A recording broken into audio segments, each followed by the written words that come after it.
So, hi everyone. I was planning to post this early today to just talk a little bit about um, Bell Mental Health Day, Bell's Talk, to a little bit share my own journey with you guys, and then just the day carry and sort of forgot, but not forgot that really just like I got too many things in the plate to do today. But I thought just give you a little summary and where I'm standing right now. And this just with the idea to um, try to normalize the subject, uh, especially especially in Canada, where we talk a lot about mental illness. We say that we should make it normal, make part of equality, diversity, and inclusion. Um, we make it part of the conversation and all that. But at the end of the day, still it's a struggle, and still people don't talk about that or don't mention it because cultural things or because people is afraid to be judged and left out from jobs, positions, friendships, relationships, etc. So here's a little bit of my own journey about this. Um, I born in a family with uh, monoparental, so just my mom, and I would say that during my young years I was pretty fine, no problems at all. A pretty happy childhood, even when we were just my mom and me. Poor family, not much to eat, but it was never a problem. Um, but when I was 18, my mom died, and she died actually in my arms. So she died for a rise in the blood pressure very high, and it died in front of me, and me trying to resuscitate her. So the situation, plus all what happened, bring her to the hospital when she passing away, it was pretty traumatic. I was 18 years old.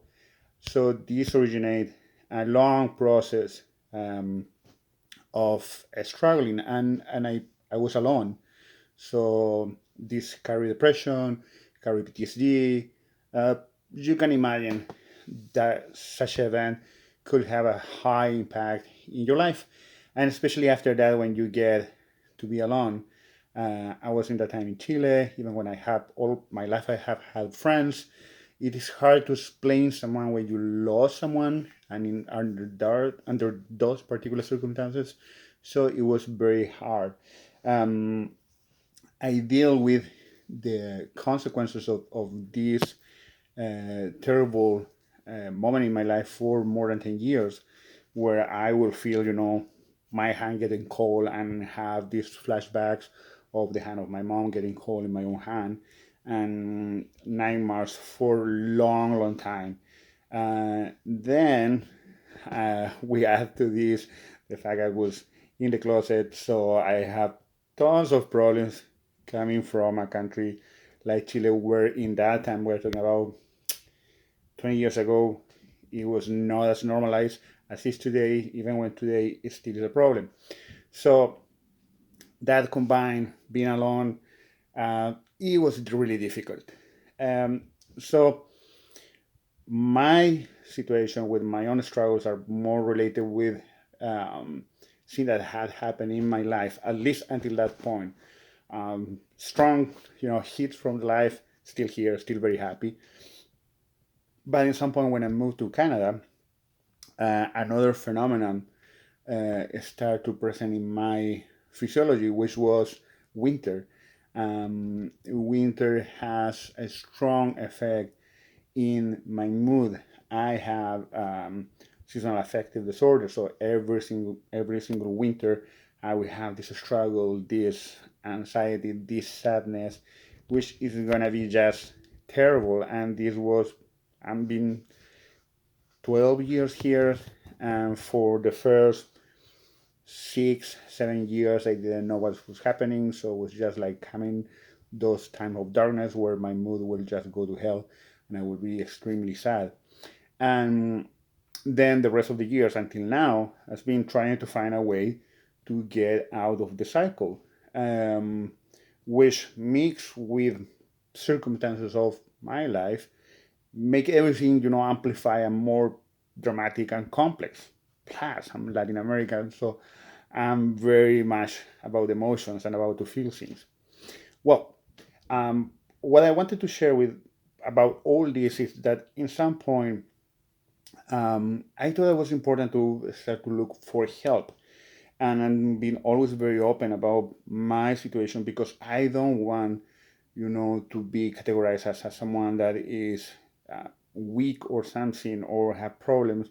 I want people understand that this is a normal situation that many, many, many people, many Canadians, many people around the world is suffering all the time, and they just don't talk about it. So it becomes like a taboo, and it's terrible that happened because it will be easier for everybody if we just consider that as something normal. And indeed, the the fact that was, and it is still a taboo today, has made hard for me to get the proper treatment. I told to my doctor, my family doctor, for at least 5 years, asking, demanding,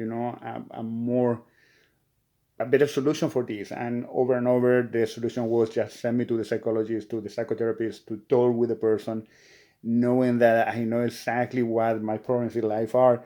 And this was not what this particular thing related with season was all about. And finally, last year, and this is the part kind of happy I want to share. Finally, last year, I asked, I kind of demand, like a treatment, something that will be no talking, because this was not a question of talk. This was something not working good in the chemistry of my brain. So finally, I asked the doctor if he could send me to the psychiatrist. He didn't want it. He said that I didn't have depression. He was comparing my case with um, severe depressions, and I didn't have any of the symptoms, of course. But I did have something like every year, and people that know me know that every year that I was just going to hell. So finally, the guy prescribed me a low dose of SSRI, serotonin, Ruptake serotonin neurotransmitter that slow the process of take the neurotransmitter back so it's more available. And serotonin is characterized for create the happiness and you regulate mood and all that. And after 2 weeks, my life completely changed. I've been now 2 months under this treatment, and it's just incredible.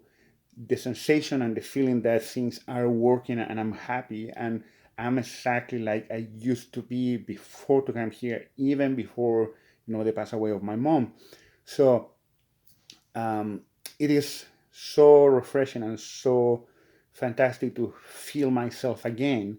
And what I want to share is that this feel yourself again was just an imbalance in my brain. It was, like even with all the circumstances I was telling you before, yes, it played a role, but just helping to one of my neurotransmitters to work better changed things 100%. And that's what it is. Like if you have pain, you take something for the pain. If you have some problems with your brain, you demand someone that help you with this. And it could be psychotherapy. In my case, yeah, it was nice, but didn't work.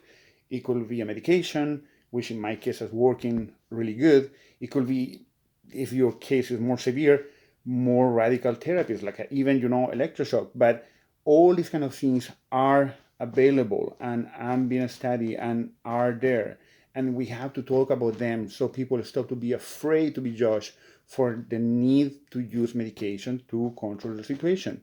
I have friends that have been recommended before to use medication and they haven't because they were afraid that people will think that they were like crazy or something like that. And so much suffering could be avoided if we just made this subject what it is, just like any other thing. If you have an infection, you take something for the infection. If you have a pain, you take something for the pain. If you need surgery, you do the surgery. So why, if you have a problem with your mind, with your brain, which is basically also chemistry. You don't treat it. And just because the stigma that is behind these kind of situations. So today, talk about this, make it normalized, make it something that is just day to day talking, like eating, like feeling, like have the conversation and support people, because every case is different and singular and special. And my case have no relation with other case. So this is my experience. I just want to share with you. So yeah, that's it. So if you want to leave a comment or talk about it, here I am. Thank you guys.